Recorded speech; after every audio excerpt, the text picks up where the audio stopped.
Welcome to Therapist Uncensored, a podcast where therapists freely speak their minds about real-life matters. Welcome back.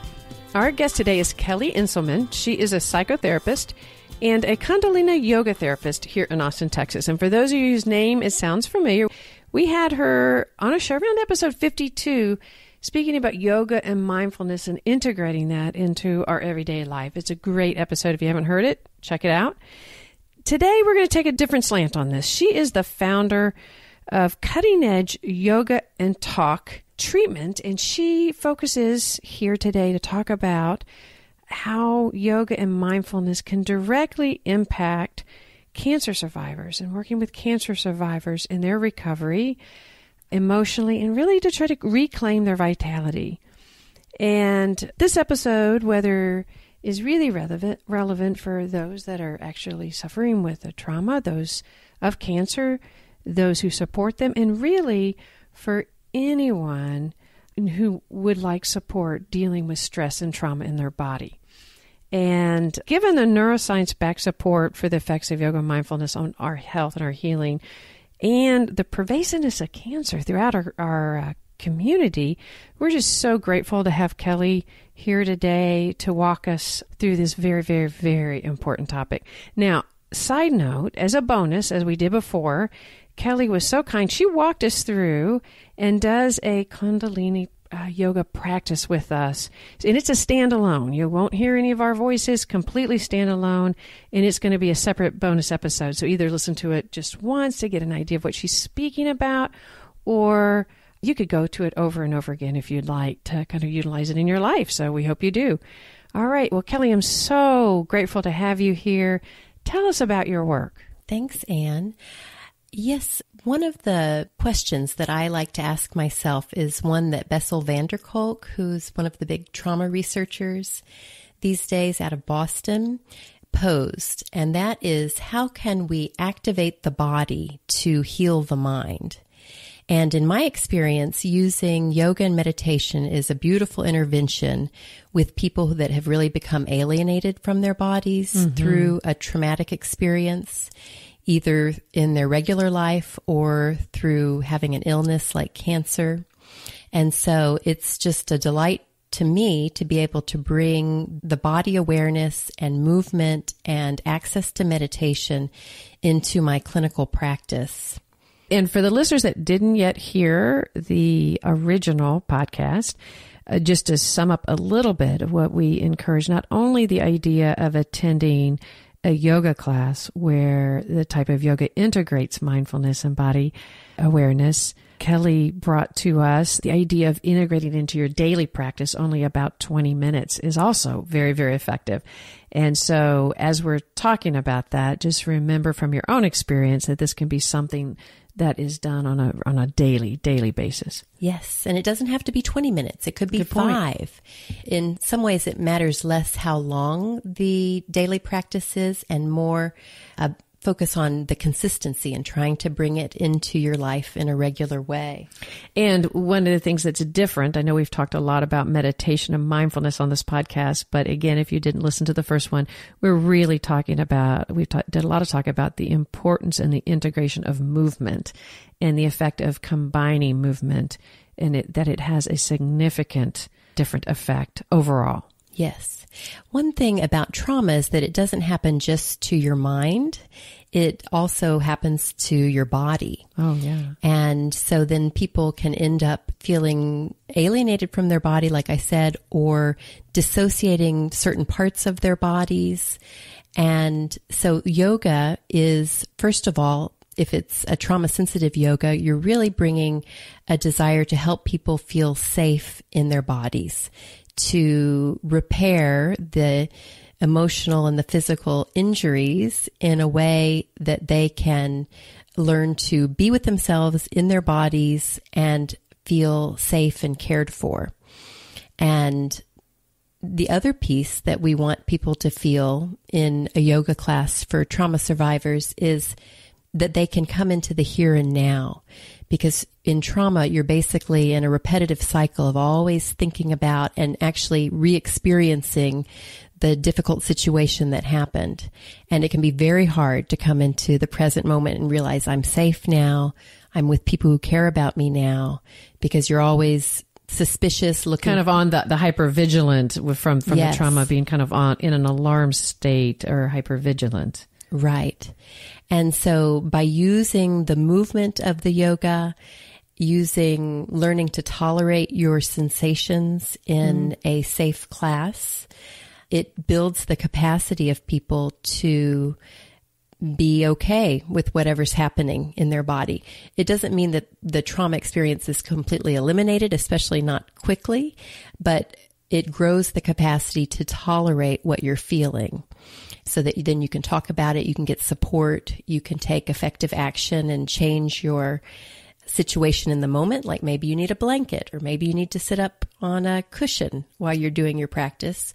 Or in your regular life, maybe you need to ask for help or make a shift in a way that's healthier and more positive. And so the yoga gives you some practice at observing your thoughts and feelings, feeling safe and grounded, and then being able to take more effective action both in the class and in your regular life. Wow, I can really see how much that could significantly impact somebody's ability to respond to therapy and respond to, just interact with the world, with their ability to really connect with their body in a way that feels safer. Yes. Yeah. Yes. And for some people doing a yoga practice, for some it's their very first experience of feeling safe and calm in their bodies. And then for others, it's helping them to remember. Particularly, for example, if you're a cancer survivor and maybe you've gone through a bunch of treatment and you have started to feel like, there's an enemy inside of me, and you're trying to fight all the time, and you're experiencing a lot of pain in the body from side effects or from the cancer itself. Having a space where you're doing movements that have some pleasure to them, that feel good as you stretch or as you create a gentle rhythm in your body, that begins to remind you of other times when you have felt some pleasure in your body and have felt that things are okay in your life and in the world, that sense of well-being. And so then remembering those past experiences get linked up with your present. So you're still feeling your pain, you still maybe notice it, but you're also remembering when you felt better and more vitality, and you're able to bring those together in the moment.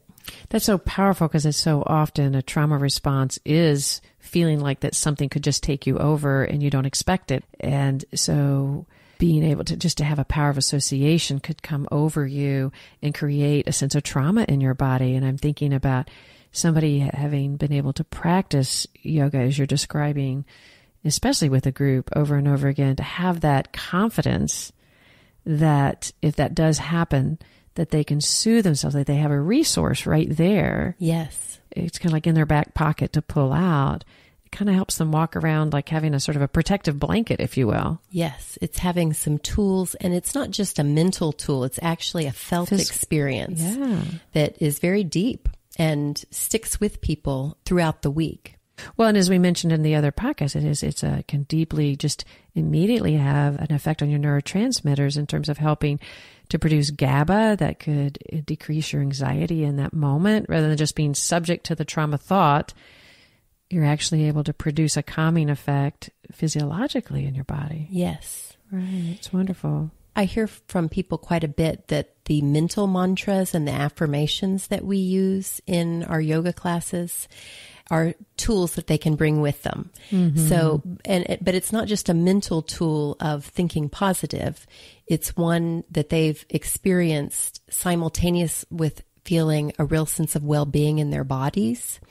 So, for example, we use a mantra, Sat Nam, quite a bit in Kundalini Yoga. That means truth is my identity. I identify with my true self.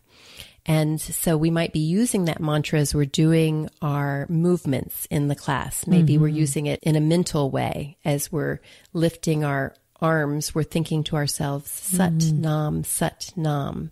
And so what that does is it interrupts all of the other things we're thinking about, like comparing ourselves with others or feeling pain, and focusing on a really positive, uplifting thought, which is that I'm in touch with my true self. And often I'll tell the group, the true self has nothing to do with your to-do list.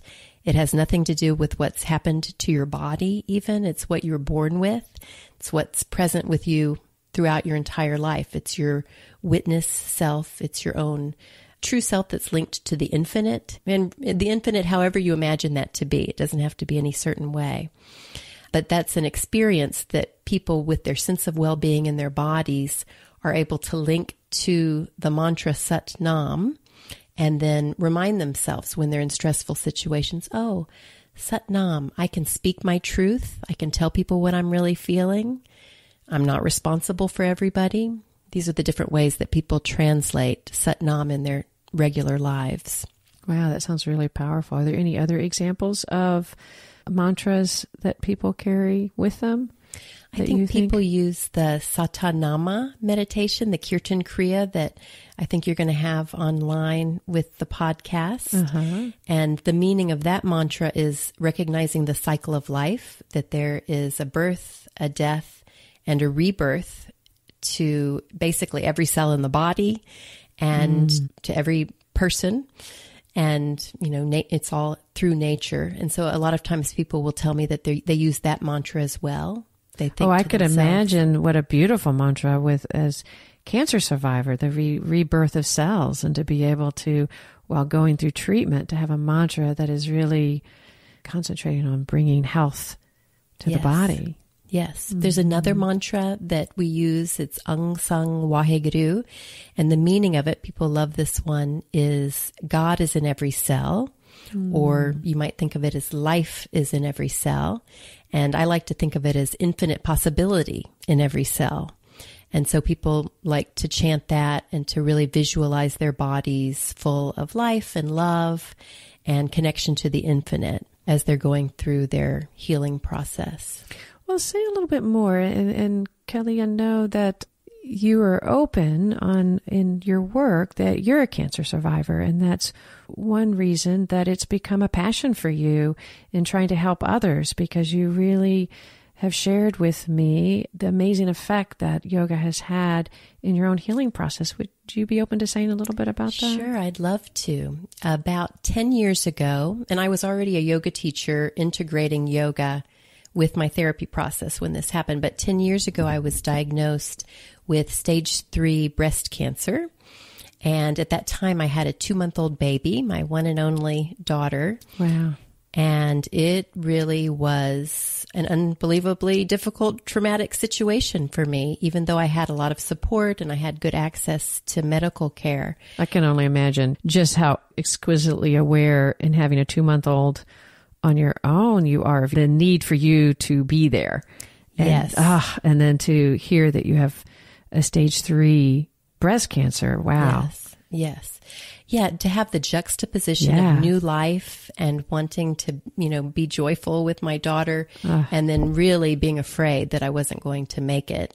It was very difficult. And then also, you would think that being a psychotherapist and a yoga teacher, I had people say, oh, you're just going to breeze through treatment. And that was not the case at all for me.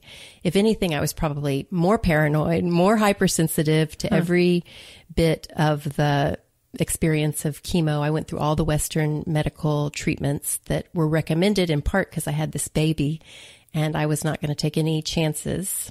And so it was a very difficult experience, and it took me a long time to recover. Much longer than I wanted. And I had all kinds of side effects, including lymphedema and osteoporosis. And I had a rib that cracked right as I was recovering physically. And I still had this baby, my beautiful daughter. And I felt like not a good mother. My whole life was shattered, basically. Wow. I also had really bad chemo brain, which as a psychotherapist, when you like to remember details about people and be able to track what's happening with others, I just couldn't do that. Oh, I can't even imagine. And that was very difficult. Yeah. And imagine listeners out there going through it or having family members go through it, how much they could appreciate you being open and talking about how difficult it is. It was difficult. It's not difficult. about keeping a stiff upper lip. It's about really being true to yourself about the process. Yes. Yeah. And, there is so much in our culture that encourages cancer patients and survivors to be super positive and to be super grateful and to really disown the rest of the feelings that come along with the experience, like anger and grief and fear, that the terror of recurrence. Oh, imagine loss and and then the way that it affects your body and your body image and dealing with pain. There's so much that's difficult. And my experience is that there was not a lot of safe spaces to really heal and be able to talk about the more difficult emotions. People love hearing about your gratitude. They love hearing that you're doing well. And I know in being with family members, it's also very difficult when you end up, I imagine, holding other people's feelings, because every time they see you, they're responding to their own feelings about what you're going through. Yes. And what they hope to hear from you, that you're doing well and you're doing good. Right. And Right. I remember when I was first diagnosed, being at MD Anderson, where I got my treatment, and seeing my husband way across a waiting room and feeling just horrible, but knowing that he needed me to smile and be positive. And so I put on a big smile and I waved at him and he waved back. And I just remember feeling like that was the opposite of what I was feeling. I was doing that just for him. And then later he came up and he said, "Oh, you don't know what it meant to me when you smiled and waved." And I was like, yeah, to myself, I was thinking, oh, yes, I did. I did that for him. But those are the ways I think that we separate. And that was, that was not a bad thing to do, but it sticks with me because it was such a dissonance. It was so different from what I was actually feeling. Yes. And I think that happens day after day for cancer survivors, is that we're aware of what other people need, especially, I guess I would say especially women, but probably everybody's aware of trying to comfort others and not have them get into their own fear. Well, and that's what inspired you to do this yoga practice with cancer survivors, a way of helping people really be more true to what's happening in their body. Tell us a little bit about that. Yeah. I came upon a set of exercises in my tradition of Kundalini yoga that were really good for strengthening the lymphatic system and the nervous system and dealing with my lymphedema of the arm, and at the same time getting my yoga practice in. And so I started doing this set of exercise, and I did it every day for years. And as I began to heal more, I wanted to share the set because I thought it was really helpful for people. And so I started doing a free weekly class, and now it's been 7 years that I'm doing this Wednesday class. And we have a very large group of people that drop in depending on how they're feeling. And so we usually have at least 15 people a week, not always the same people. And it's just a wonderful community that's developed and very supportive. And what I really love about it is that it's focused on creating a feeling of well-being in their bodies every week. So it's not about sharing all of the medical pieces. It's about, what are you feeling? What are you needing? Often I'll self-disclose, I've had a crummy day, and giving people permission to share a little bit about what their days have been like. The hard stuff, the good, like they can be real. And yes, that nobody wants to hear, but as survivors, we're able to hear it. And I love being with them. I feel like I like being with people who are in a state of development and awakening. And cancer is an encounter with awakening. It brings you into the present moment, just the way all of my years of meditation, I was attempting to be in the present moment. But cancer and dealing with that really brings you into the here and now. And so I really like being reminded of that, even though it's been years now since I was in active treatment. And I feel inspired by the people who are coming. Sometimes they're coming for the first time. Some of them have stage 4 cancer, and this is their first yoga class. And so what an honor and blessing to me to be able to share practices that help them feel good in their body right now, today. Oh, and they need that so much, the moment of being, I can imagine just the awareness of everything being so real and so valuable and precious. Yes. Yeah. Yes. I think there's a real dilemma with cancer survivors that on the one hand, you want to maximize every moment and get a lot of things done and really live your life to the fullest. Mm-hmm. And on the other hand, you want to slow down and smell the roses and really appreciate the moment. And sometimes those can be at odds. Mm-hmm. And I think that the yoga and meditation practices, which help you really be in the here and now, but be open to possibility about what more you can invite into your life, it has a very soothing and integrating effect for people. Oh, imagine. So what is the practice like? What do you recommend for those individuals out there listening who are experiencing this themselves or with family members and they don't have access necessarily to this wonderful, amazing group that you have? Well, one effect right now that I hope that this podcast could have is that therapists out there listening might be invited or encouraged to replicate what you're doing. Yes, I would love that. I think a lot of the yoga practices can be modified for people that are dealing with trauma or with cancer. And so it could be looking for a beginner gentle yoga class and just giving yourself permission to modify the heck out of it, which is what I still do. If I go to a regular yoga class, I'm modifying, I'm sitting down through pieces of it. And you have to really be kind of fearless about doing that and not worried about what other people are thinking. And particularly when you're a cancer patient, you have all the excuse in the world to go at your own pace. I also have on my website many very short videos and yoga practices that people can join my website and subscribe, and they get for free access to over 50 5-minute yoga or meditation practices. Oh, that's wonderful. Why don't you mention your website? Yes, it's joybootsforcancersurvivors.com or kelleyinselmann.com. Both of those. And we will have that in the show notes, but just for those of you that are out there that kind of want to write that down, because to have immediate access to a resource that's really specific for what you're going through. Yes, and my focus is the emotional recovery. There's a lot of interest in helping people, obviously, physically recover from cancer, but I found that there's a real lack of support for people who are trying to emotionally recover. There's the expectation that once you're finished with treatment, then you should just fit yourself back into your old life. That's what everybody wants you to do. And that's so interesting, because I think by my experience in being with people is that it's actually an interesting, almost counter effect that people talk about. And that is, after treatment stops, that a depression sometimes really hits. And it's like you're not actively doing something. Yes. And that stopping process is, and I don't know if that is your experience and all your extensive experience of working with cancer survivor. Do you see that happen? Absolutely. One theory I have is that it takes so much to get through each day while you're going through treatment. And so people end up numbing out, and they're in shock also. So while they're in shock, they begin their treatments and they have all these difficult treatments on their bodies, and you're doing all kinds of counterintuitive things that feel like the opposite of what's healthy for you, like the surgeries and chemo and radiation, all of that kind of thing. And so, maybe after 6 months or a year of treatment, when you're just finishing active treatments, that's when you're beginning to thaw out.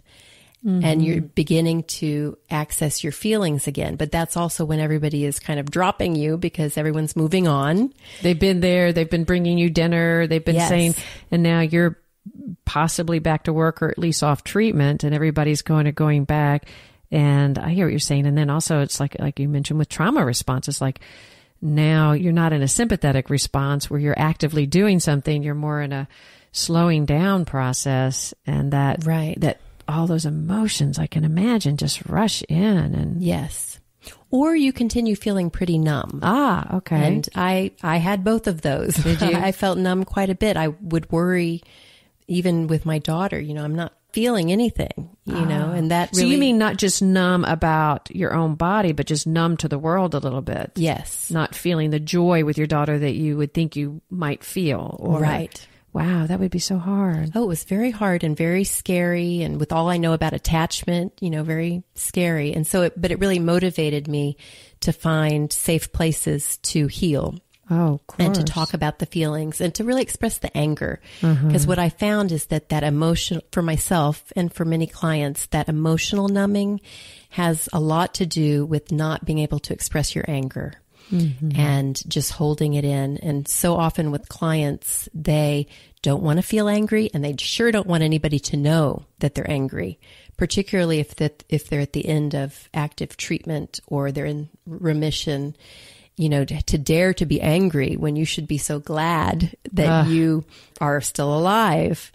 So it's a real bind for people a lot of times. I can imagine. And has them numbed out. And the other thing that happens towards the end of treatment is that you start to become aware of what side effects you're going to be living with, often that you didn't expect. And so for people, you know, who are living with constant reminder of what they went through, and physical limitations, you know, coming to terms with that is devastating.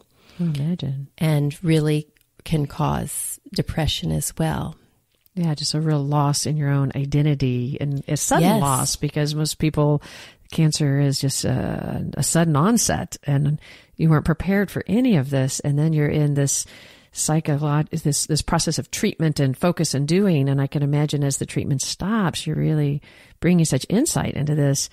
Then all those effects really start. We're no longer fighting for something. We're not dealing with the effects of the long-term life-changing effects. Yes, and it can feel like a life sentence for people. I imagine. You know, there are 6 principles that I have developed in my work with cancer survivors that I'm looking at as guideposts for emotional recovery. And they are, to begin with, just being with what is, coming into reality and acceptance of how it is in your body right now, what it's like in the relationships, what has been the impact of the cancer experience, and making a lot of space for that, for being able to talk about it, share, get feedback from others, hear from others how they see you now.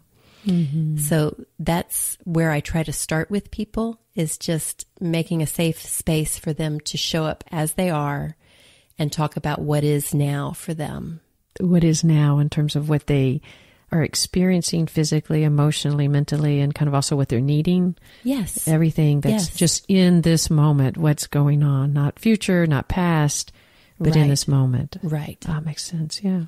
And then moving on to the idea from neuroscience of that you have to feel it to heal it. You have to allow yourself to be aware of the different thoughts and feelings you have about having gone through this traumatic experience. And so that includes the anger, the fear, the grief, the loss around your body, and also the gratitude and the awakenings. People have amazing awakenings that don't always get to be discussed. And we need space for that as well, for the sacred part of the experience of facing your own mortality. And I can imagine that space would almost be hard to find in those that haven't experienced that kind of an awakening. That I imagine all of a sudden it's impacting me about how even ongoing relationships might be shifted when you've gone through something like that and somebody, your husband or somebody else has not. You've had a way of looking at the world as very different and wanting to relate that and be related to from that place. Yes, I think so, because caregivers, they're going through their own very difficult, often traumatic experience, but it is different. And, you know, in my case with my husband, he doesn't always like to be reminded of it. He wants to move on. And he also often is not paying enough attention to his own thoughts and feelings. So, you know, caregivers and men especially need their own groups. But yes, I like to make space for survivors to talk with one another and share the dreams that they had as they were going through treatment, the signals they have from their intuition about what's right for them, what's next in their journey. And that's just a really inspiring and vibrant place to be. Yeah, and it really reminds you as somebody it could be a family member or a caretaker to really help yourself find that space with that person. So to help that person find a therapist like you that can walk them through these processes, and then to help the caretakers remember that these journeys are really, really important to take with them, or to try to give them room for that. Yes, yes. And it was a very helpful process for me to have couples counseling with my husband, really just focused on the trauma of the cancer, and be able to talk about how it impacted each of us and what it was like to have the new baby, and for him to hear me, but for me to hear from him how overwhelming it was as well. Oh, sure. Yeah. And the other pieces to my 6 principles for emotional recovery are learning to find the medicine and the healing even when there is discomfort. So not thinking that just because there's discomfort means that all is lost, but really learning to make space for the discomfort, getting the help that you need, asking for help, and letting it transform you. Sometimes the medicine is learning how to surrender and not trying to be in control of everything, because cancer teaches you that you're not, but being okay with that, learning to surrender a lot of expectations of yourself and others, learning to ask for help.